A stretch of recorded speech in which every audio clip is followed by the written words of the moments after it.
Não, peraí, só mais um minuto. Bom, começou então. Bom dia. Na aula de hoje, a Pro quer fazer um. Oi, bom dia. Bom dia, a Rafa chegou. Bom dia, Rafa. Então, ó, eu vou fazer. Vamos fazer o seguinte Bom dia, hoje. Bruno. Bom dia.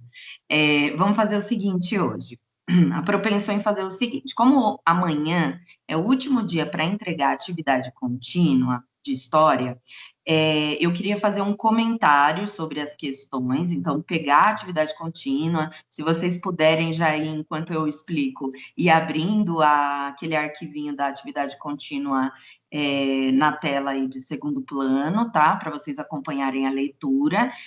Mesmo para quem já enviou os arquivos, eu não vi ainda quem enviou, quem não enviou, porque eu vou começar a verificar amanhã, tá? Como o prazo de entrega é amanhã, eu vou começar a corrigir amanhã. Se vocês, né, quem estiver assistindo a aula, já enviaram e percebeu que errou alguma coisa, quiser alterar, tem até amanhã para alterar, falar, ó, Pro, estou fazendo a correção de tal questão, então considera esse arquivo. É só me avisar e mandar o arquivo com a correção, tá? Então, eu planejei o seguinte: primeiro fazer esse comentário sobre a atividade contínua de história, que o prazo de entrega é amanhã. Para quê?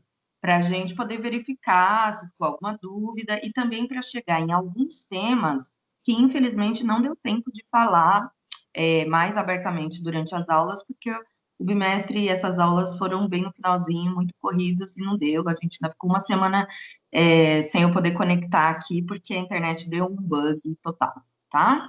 Se der tempo da gente terminar tudo em uma aula, como se fosse uma revisão que a gente normalmente faz para quando vai fazer a avaliação, tá? Se der tempo de terminar todo esse comentário sobre a atividade contínua, aí, na sequência, a gente termina de ler aquele texto da Unicef, tá? De sociologia. Aí, amanhã, eu dou uma aula de história, falando sobre o tema da pesquisa bimestral, comentando um pouco o documentário e tirando dúvidas de vocês. E aí, ao vivo, amanhã, a gente faz uma atividade de sociologia, tá bom? Se não der tempo, a gente faz 2 aulas de história hoje e amanhã faz um pedacinho de história e o restante de sociologia, tá bom? Conseguiram abrir aí a atividade contínua para acompanhar a leitura? Sim. Professora, é uma pergunta. O trabalho tem que escrever a resposta no caderno, né? Então, o trabalho é só um mapa mental. Você pode fazer numa folha de sulfite, se você tiver, Rafa, ou você pode fazer numa folha de caderno. Ele é um resumo ilustrado, né? Com os principais temas ali que vão girar em torno da questão do imperialismo na África. Tudo bem?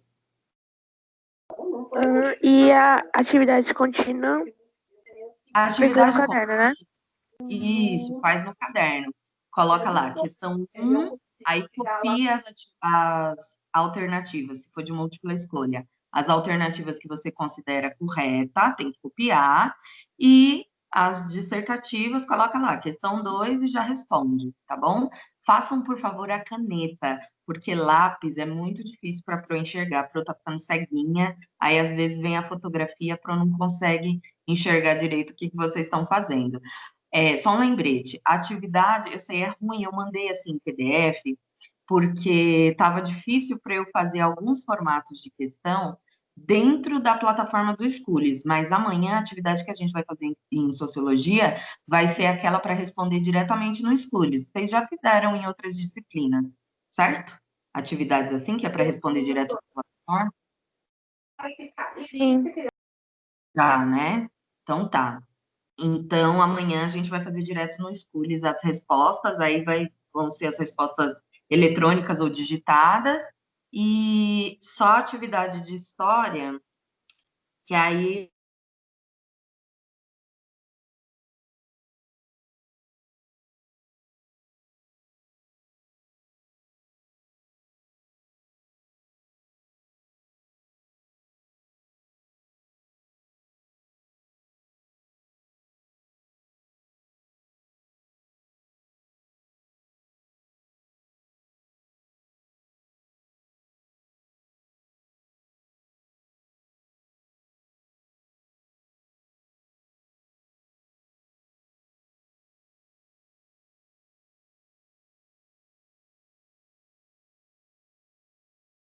Professora, travou.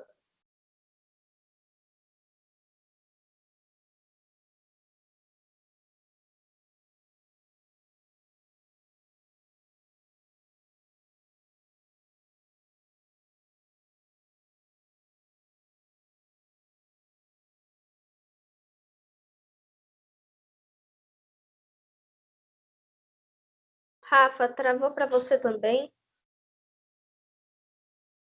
Travou. Agora nem tá mais eu aqui, tá só o logo da escola.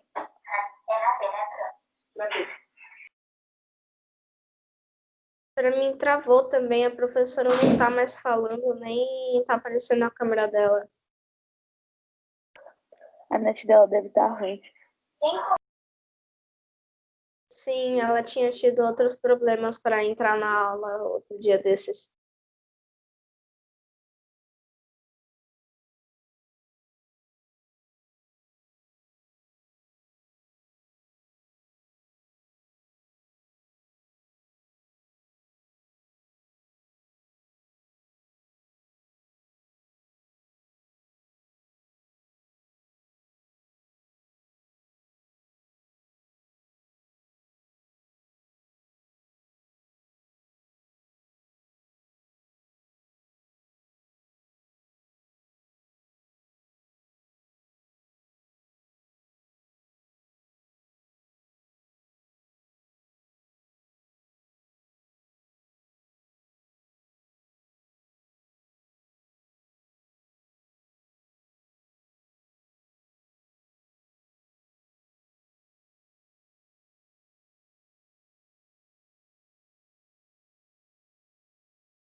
Professora, consegue me ouvir?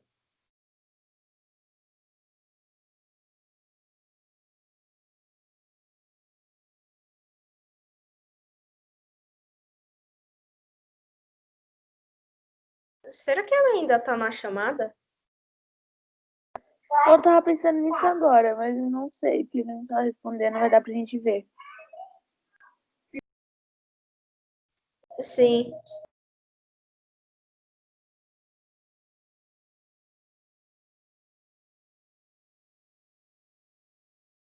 Agora vai ter que esperar pra ver se vai voltar a internet dela.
Oi, gente. Vocês estão me ouvindo aí ou parou de gravar? Agora dá para ouvir. Agora voltou? Agora dá para ver de Mas novo. ainda tá gravando. Ai, ficou gravando e eu fiquei aqui falando, mas vocês não estavam me ouvindo, foi isso? É, a gente tava nem te ouvindo, nem Não te dava para vendo. te ouvir nem te ver. O que que foi a última coisa que eu falei? Vocês lembram? Eu estava na questão 1 ou 2, na alternativa 1 ou 2 da... Não, eu não vi, travou antes. Travou acho que eu não antes? tinha começado ainda. Eu não tinha nem começado a ler ainda. Ixi, tá maluca a minha internet. Peraí, então. É porque sumiu o quadradinho. Quando some o quadradinho é porque perdeu a conexão. Deixa eu abrir de novo aqui a atividade, porque fechou tudo. Vamos lá. Peraí. Ixi. Beleza. Peraí. Vamos lá.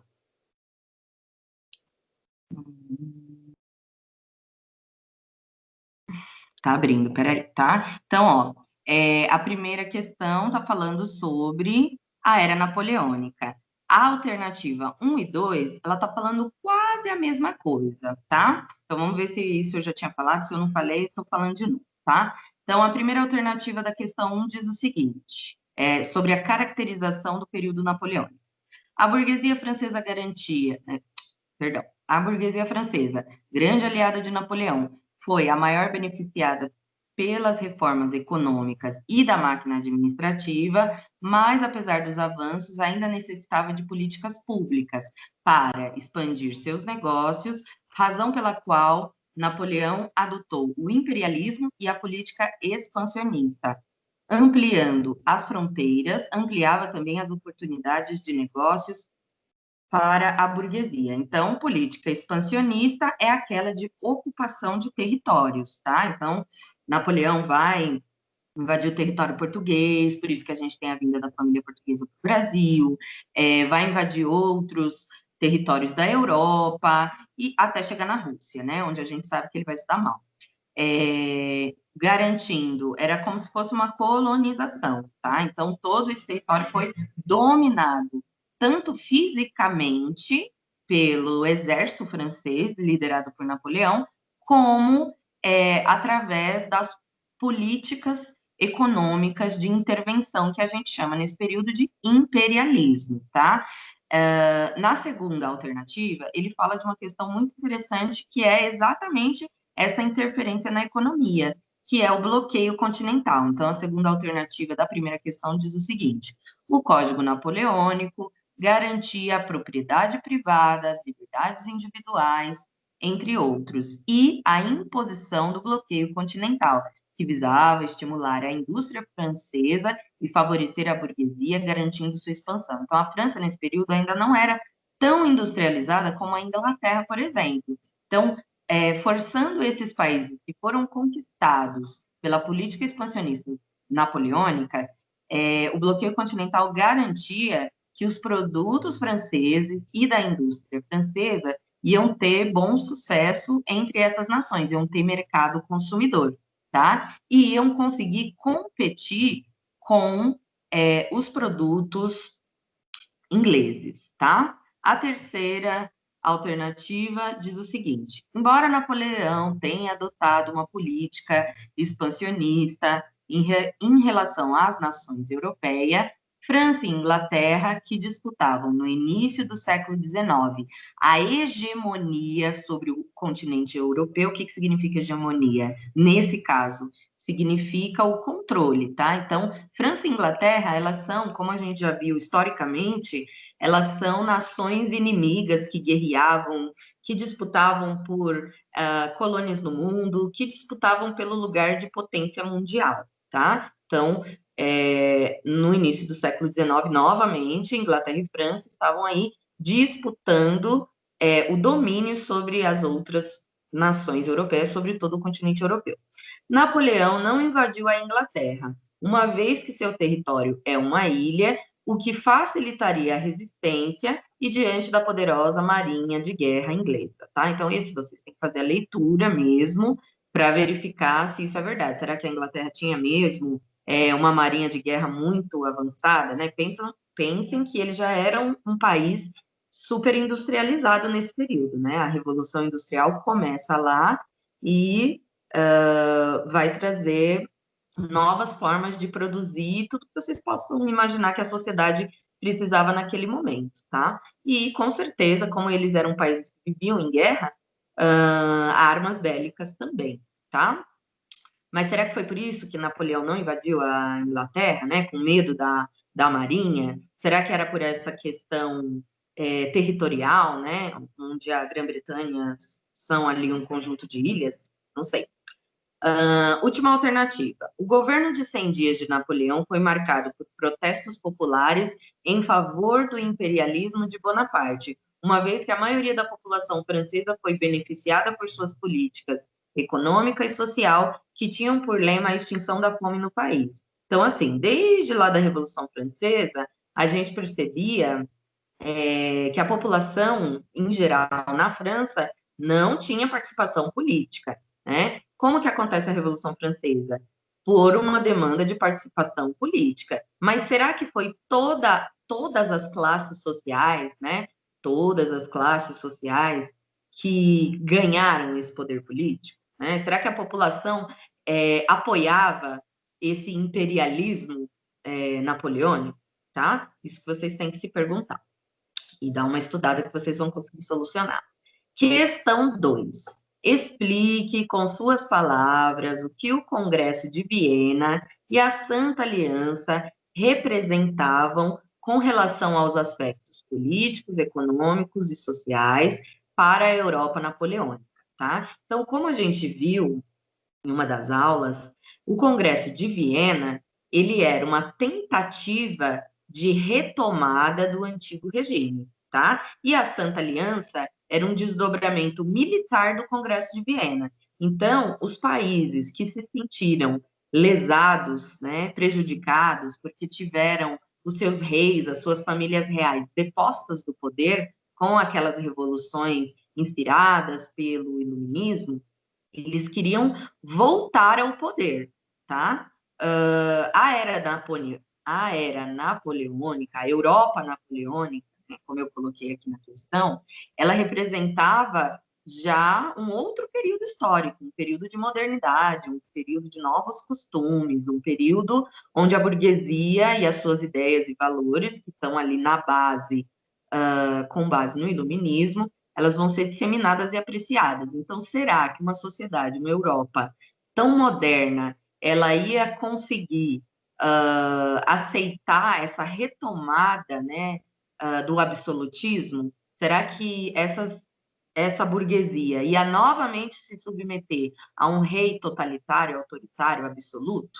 Tá? Mas, no geral, o que vocês têm que explicar na questão 2 é realmente o que é o Congresso de Viena e o que foi a Santa Aliança, tá? No geral, a questão está perguntando isso, certo? E para vocês avaliarem, será que essa sociedade que já tinha sido contaminada, entre aspas, já tinha sido beneficiada, entre aspas, ou pelo menos uma classe social, foi beneficiada pelos avanços das ideias napoleônicas, pelas políticas econômicas, sociais e sociais do Código Napoleônico ou das políticas napoleônicas, será que eles iam voltar e se submeter e falar, não, é verdade, é melhor ter um rei absoluto aqui, vamos deixar com que as famílias retomem ao trono, os herdeiros, os que sobraram, né, os que não passaram por aquele processo de guilhotina.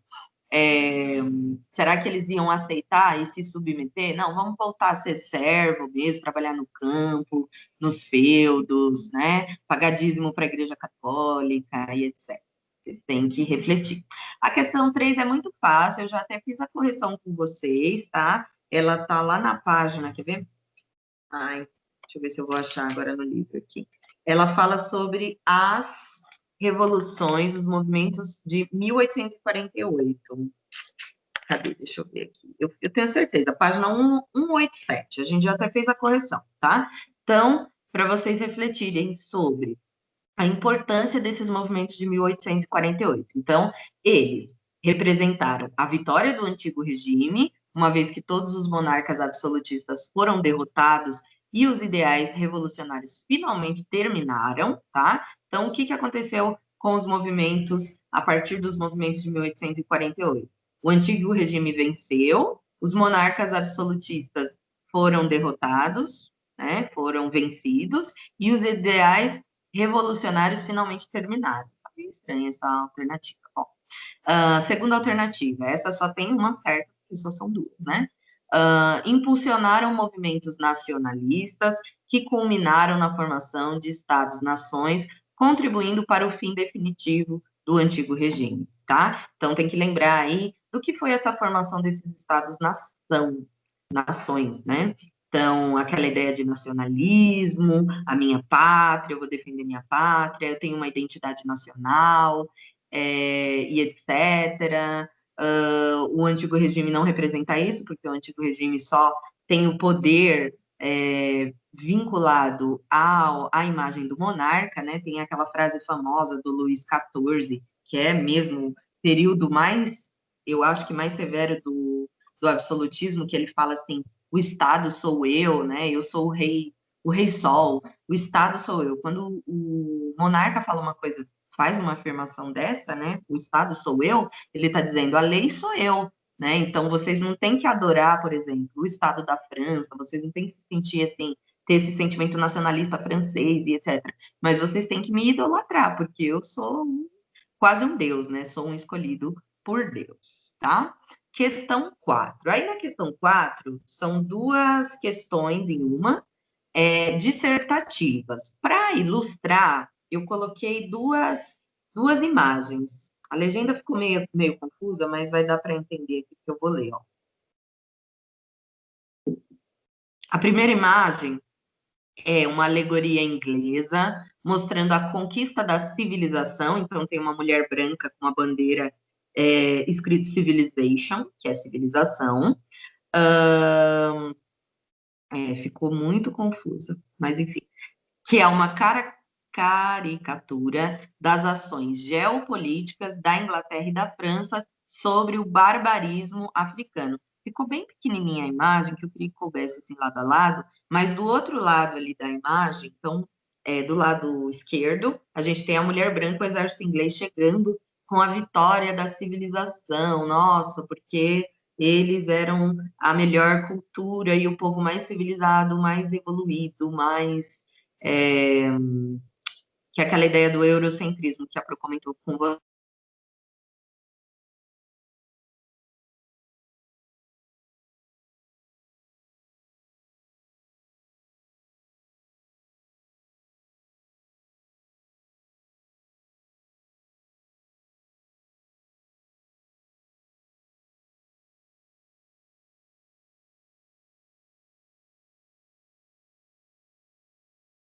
Professora, você travou a sua imagem. Oi, gente. Voltei? Sumiu, hein? Voltou. Sumiu de novo. Vocês me ouviram falar sobre a questão, deixa eu ver aqui, ó. Até o Escolhos fechou, danado. Deixa eu voltar aqui. Peraí. Qual questão que eu estava aí lendo? A última que vocês ouviram eu falando? A 4? Acho que sim. Que a gente estava analisando as charges. Nossa, hoje tá difícil esse binóculos, tá? Esse binóculos não, esse Skype tá me zoando. Peraí. Vamos lá, vou abrir de novo a atividade.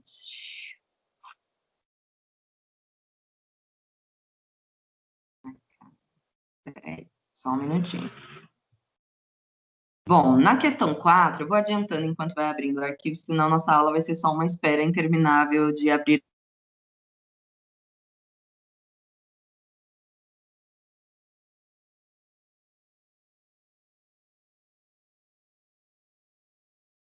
Travou de novo, professora.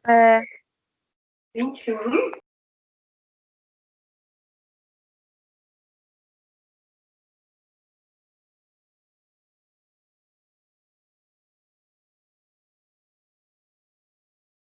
Oi, voltei. Todo mundo me vendo e me ouvindo?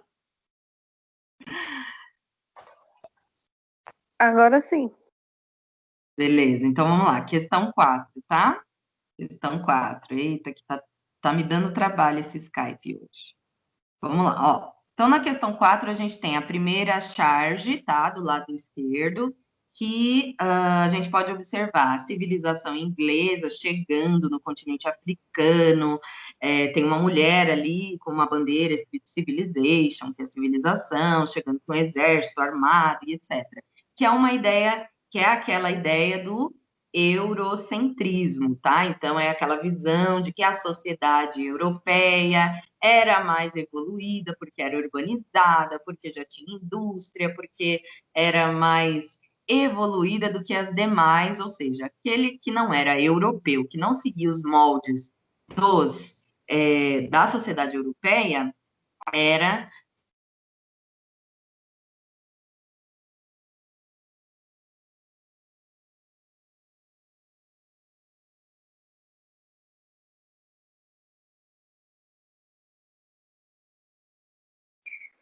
Pra travar de novo.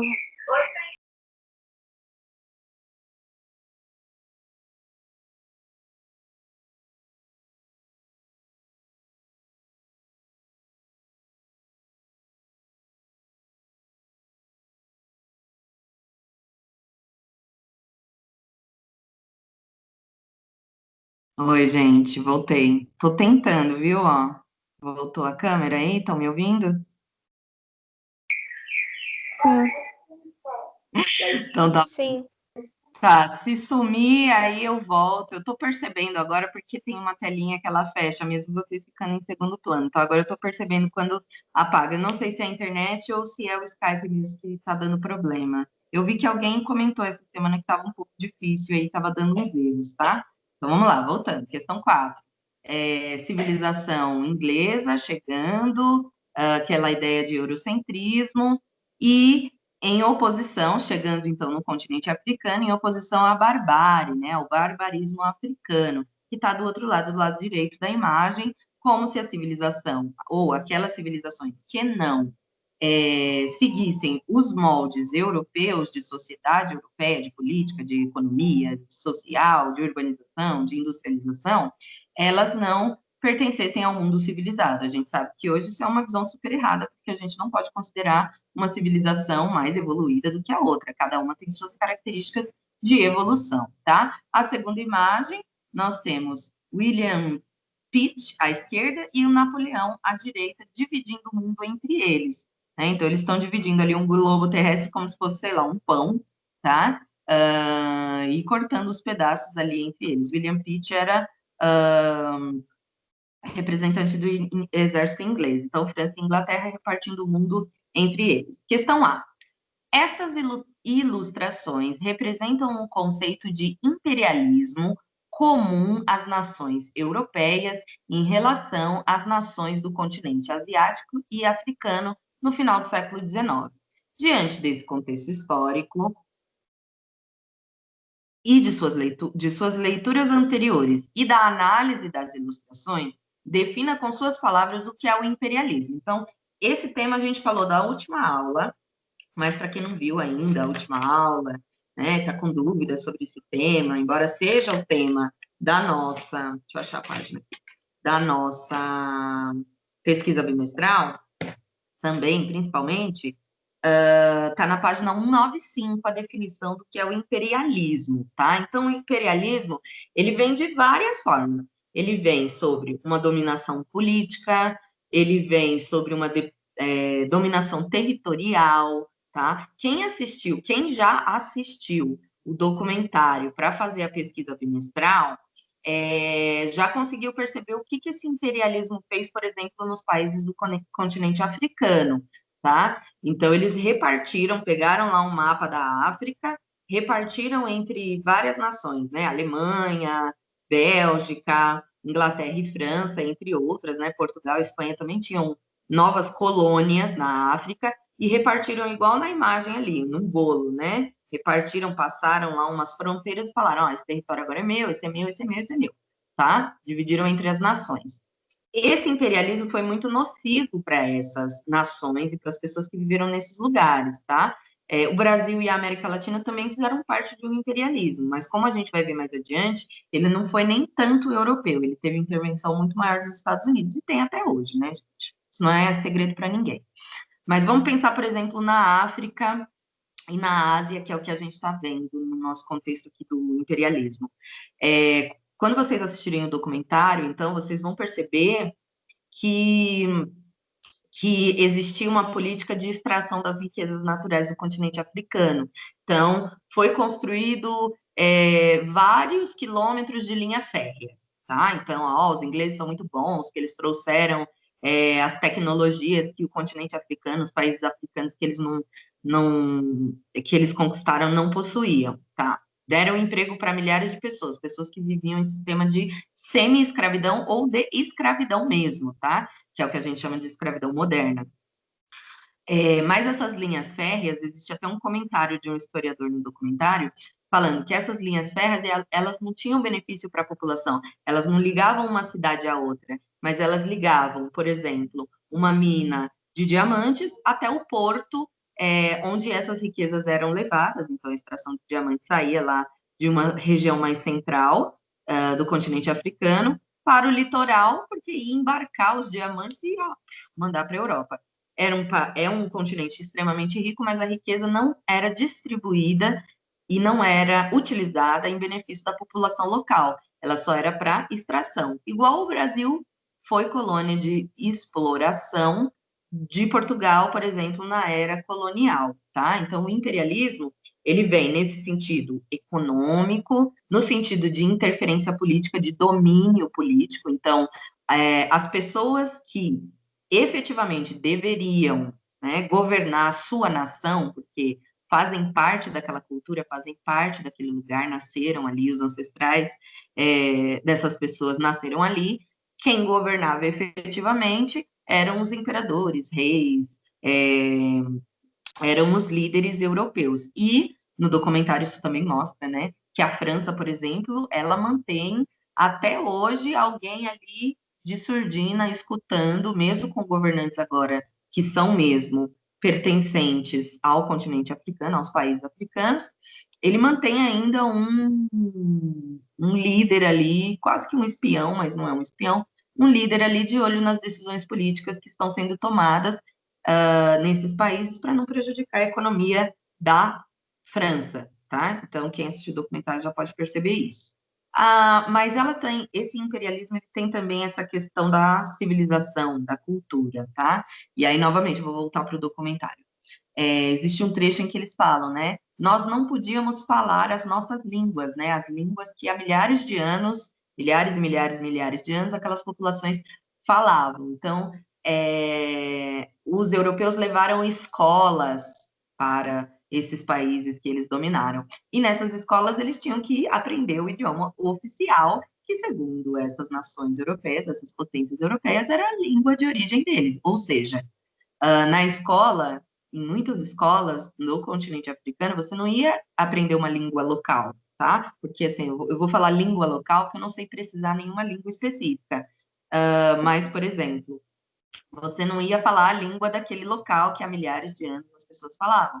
Não, você ia aprender francês, né? E aí o historiador, ele comenta, ele fala assim, nossa, a minha família foi obrigada a ir para a escola e a gente não podia falar a nossa língua natal. A gente tinha que falar só em francês, só que a gente não sabia falar francês. Então, a gente ficava calado a maior parte do tempo, tá? Então, houve uma intervenção ferrada, né? Uma intervenção, assim, muito dura na cultura, no modo de vida, houve uma imposição cultural, social, política, econômica nessas nações.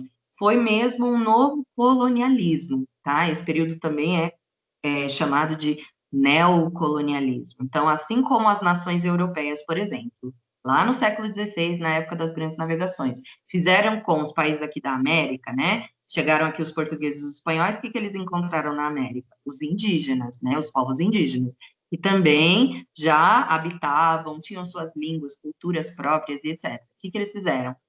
Colonialismo, imperialismo. Vieram aqui e impuseram aos indígenas que eles falassem a língua portuguesa, impuseram trabalho escravo para os indígenas, extração de matérias-primas do Brasil, né? Exploração para vender na Europa e para lucrar, tá? Então, esse imperialismo do século XIX, né, junto com essa política expansionista, etc., ela é como se fosse uma nova versão desse colonialismo que ocorreu lá no século XIX.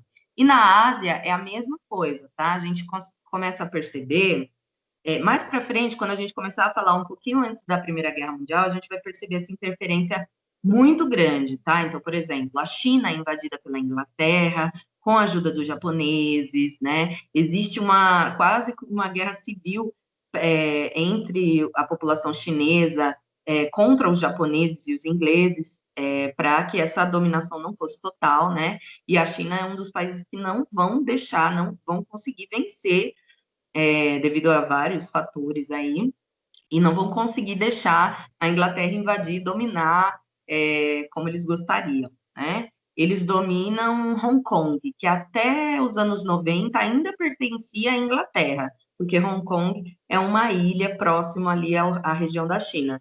Mas depois dos anos 90, eles decidiram devolver o território para a China, e aí passou a ser parte do governo chinês, tá? Bom, então, com base nessas informações que eu dei, com tudo isso que eu falei, com as leituras e com as imagens, vocês têm que definir qual a palavra de vocês, e a partir das leituras do texto, o que é o imperialismo, tá?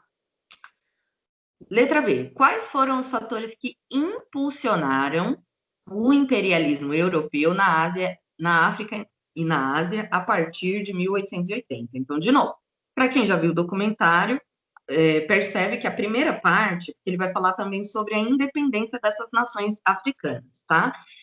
Mas percebe, quem já viu, ou quem não viu, assista, por favor, vai perceber que a história começa a ser contada a partir do ano de 1870. Então, o que acontece na Europa que impulsiona, que influencia nesse imperialismo, nesse domínio que empurra, né, que influencia, que faz com que as nações europeias pensem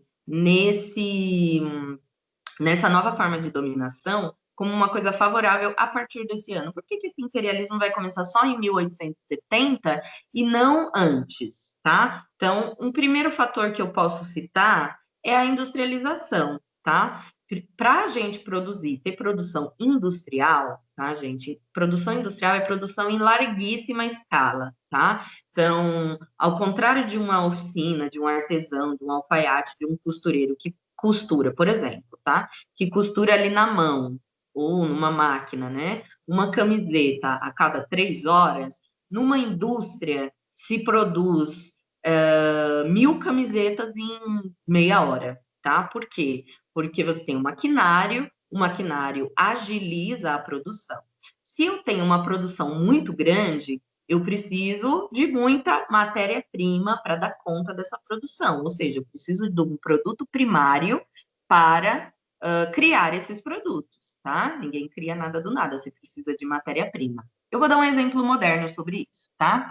Todo mundo adora celular, smartphone, tablet, enfim, afins, né? Muita gente gosta muito, né? Eu sou uma dessas pessoas, mas enfim, isso não veio ao caso. O que as pessoas não sabem é que muitos desses componentes que são utilizados para a fabricação desses equipamentos em larga escala, em escala industrial, é um mineral chamado cobalto, porque esse mineral, ele vai na bateria de lítio, essa bateria recarregável, tá? Que você liga lá na tomada, carrega, não precisa de pilha, não precisa ficar constantemente ligado na tomada e etc, tá? Esse mineral é um mineral extraído em algum país da África, se eu não me engano, ali na região sul do continente africano, né?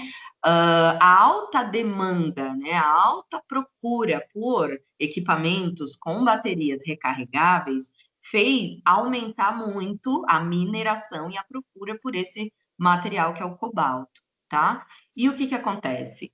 Eu li muitas reportagens falando sobre isso, que devido à alta demanda e à alta produção industrial, né, em larga escala, em escala mundial, de eletrônicos, de smartphones e tablets, muitas crianças africanas estão indo trabalhar nessas minas de cobalto, e esse material, ele precisa de um cuidado para você fazer extração, porque ele é um material que tem reação química, né, com as pessoas que lidam diretamente com ele. Então, muitas crianças ficam doentes, não estão indo para a escola, porque estão indo trabalhar e etc.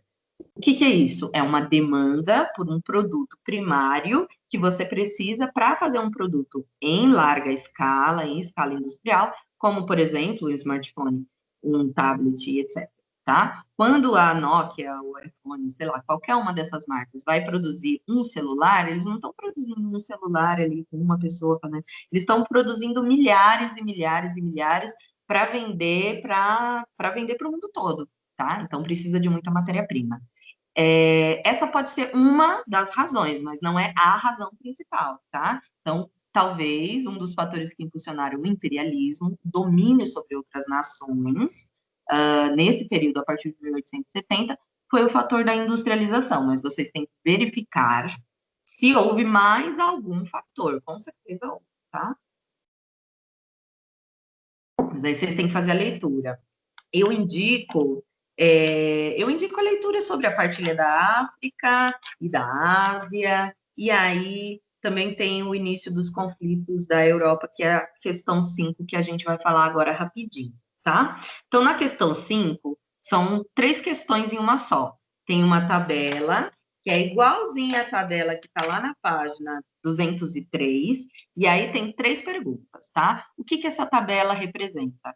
Essa tabela representa a urbanização na Europa em 90 anos, tá? Do século XIX, ou seja, a partir de 1800 até 1890. Então, a urbanização, ou seja, infraestrutura das cidades e índice de população urbana, que está em porcentagem por ano, tá? Em cada país. E a evolução em 90 anos. Então, a gente observa que, em 1800, a Inglaterra, na verdade, a Inglaterra está em primeiro lugar. Então, em 1800 até 1890, a Inglaterra era o território com a maior população urbana, tá? A gente tem em 1800, 20%, 20,3%, 50 anos depois o dobro, né? 40,8% e 61,9%. Tá? Então, as perguntas dizem o seguinte, vocês vão analisar ano a ano aqui na informação que está na tabela. Primeiro, quais eram os países mais urbanizados no ano de 1800? Então, vocês vão olhar na segunda coluna, onde está indicando o ano de 1800, quais eram aqueles países mais industrializados, ou seja, mais urbanizados, que tem uma porcentagem maior no ano de 1800. A gente pode verificar, a Inglaterra, a Bélgica e a Itália, que tinha recém-unificado, tá? Então, tem esses 3 países aí com a maior porcentagem. Pode citar outros, se vocês quiserem também, com porcentagens elevadas. Questão B. Quais passaram a ser os países mais urbanizados em 1890? Aí vai lá para a quarta coluna, que está o ano de 1890, e vê se teve alguma modificação, ou seja, algum país que tinha muito pouco porcentagem em 1800, mas que em 1890 estava muito mais próximo, tinha uma população muito mais urbana do que já teve antes, tá? Então, é só uma leitura analítica de números mesmo, tá? E aí tem uma resposta, vocês só vão citar os nomes dos países mesmo, e aí coloquem entre aspas aí as porcentagens, tá? Letra C. Observando esses dados, ou seja, olhando todas essas informações na tabela de progresso, tá? Então, quanto maior a porcentagem de população urbana total, mais urbanizado esse país, essa nação era, tá? O que podemos afirmar sobre a urbanização da Alemanha ao longo do século XIX? Aí a gente vai começar a falar da questão da Alemanha. Por quê? Porque muito em breve a gente já vai começar a falar dos conflitos da Primeira Guerra Mundial, que vão envolver principalmente a Alemanha, entre outras nações, tá? E isso tem a ver com a urbanização, com a industrialização, entre outros fatores, tá? Então, se a gente pega só a linha da Alemanha, que é 1, 2, 3, o quarto país da lista, a gente percebe que em 1880, 5,5% de população urbana, ou seja, 95% dessa população na Alemanha, no ano de 1800, era rural, era campestre, a Alemanha ainda não era um país unificado, estava se unificando, então existiam outros fatores que contribuíam para ter uma baixa população urbana, de cidade, com estrada, com luz, com construção, com casa, de centro urbano. Já em 1850, dobrou também a porcentagem de população urbana, foi a 10,8%. E 90 anos depois, desde o início, a Alemanha foi a 28,2% de população urbana. Então, o que a gente pode afirmar sobre a urbanização da Alemanha? Vamos ser mais específicos quando eu falo sobre isso, né? Ainda acho que estamos aqui no capítulo 7. Ai, gente, aqui já está falando de paz armada. Vocês podem dar uma olhada a partir dos conflitos na Europa, que vocês vão encontrar a resposta, tá? Vocês vão perceber.